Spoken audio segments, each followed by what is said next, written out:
There's a whole generation out there that nobody ever feels sorry for. And honestly, they don't want you to. They are Generation X, born between 1965 and 1980, in late 40s now, some pushing 60, quietly holding things together at work, at home, where they're the ones helping their parents figure out technology while talking their kids through a breakup with someone they met online, sometimes on the same Tuesday. And if you ask them how they were doing, most of them would say, fine. Not because things are all fine, but because that's the answer they learned works best. And here's what I kept coming back to. After scrolling through thousands of comments, the overarching theme about their childhood isn't trauma. It is this quiet, almost feral pride. The talk isn't that they were broken by how they grew up. It is that they were forged by it. So the real question isn't just why Gen X turned out the way they did. It's why they see what happened to them as an advantage, when the rest of us would have called it neglect. Here's what I mean. Picture a summer in 1979. You're 10 years old and you leave the house after breakfast on a Saturday. No phone, no plan. Your mom might have said, be back by dinner, and that was the entire contract.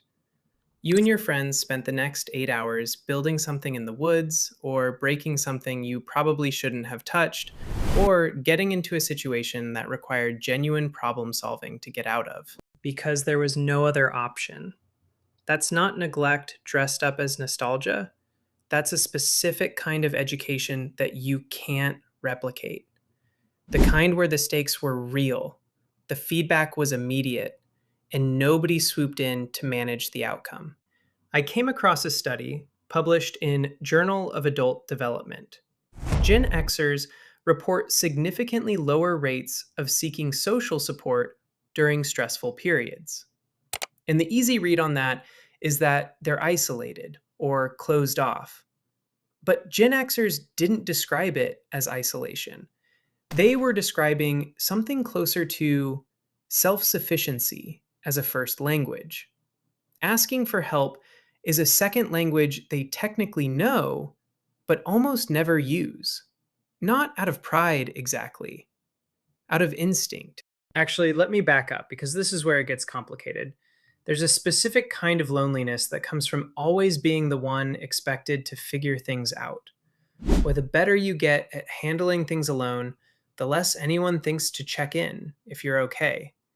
You become the person people call when things break, not the person anyone calls to ask how you're doing. And Gen X didn't get there by accident. They got there by being the person who handled it for 40 years without being asked twice. And somewhere along the way, that became their whole identity. It looks like strength. It is strength. But it's also the loneliest thing in the room, and they are not oblivious to the cost. They just made a decision somewhere along the way that the cost was worth it. Because what's the alternative? The alternative is depending on people who might not show up, and they have data on that. Lots of it. Their parents talked about stability and then got divorced at rates that hadn't been seen before. Companies promised loyalty and handed out pink slips without ceremony. They were told the rules, followed them, and watched the rules change. So they didn't become cynical so much as accurate. They stopped outsourcing their sense of security to anything they couldn't control. And what they could control was their own competence, their own skill, their own ability to figure it out. That's why so many of them ended up with multiple income streams, not because they're entrepreneurs by nature, but because they internalized early that no single source of anything is safe. That's why they can rebuild something with their hands, navigate a bureaucratic nightmare, and read a room. They genuinely believe the outcome of situations depends on their own actions, not luck or other people. They didn't inherit that from a YouTube video. They earned it by being 10 years old and responsible for their own afternoon. Gen X doesn't talk about feelings the way later generations do. This gets called emotional unavailability by some people. It's not that. They feel things deeply, Anyone who's watched a Gen X parent at their kid's graduation knows this. It's that they came of age in a time when broadcasting your internal state was just not a thing people did. Privacy wasn't a setting you adjusted on a phone, it was a baseline assumption. You kept your business inside your house, and you handled it there. And I think that's the thing that actually sets them apart, not the unsupervised childhoods or the pre internet years, though all of that mattered. It's that they grew up in a world that asked them to be competent before it asked them to be seen. And somewhere in there, they made peace with that. More than peace, actually. They chose it. That choice was made easier by the era they lived in. They are the last generation to grow up before the internet, the last generation to grow up entirely on the other side of the screen. And there's something in the way Gen X talks about that. Not nostalgia exactly, more like knowing they carry something that can't be replicated. They were shaped by a world that's gone, and they know it. They're not waiting for the generation conversation to include them.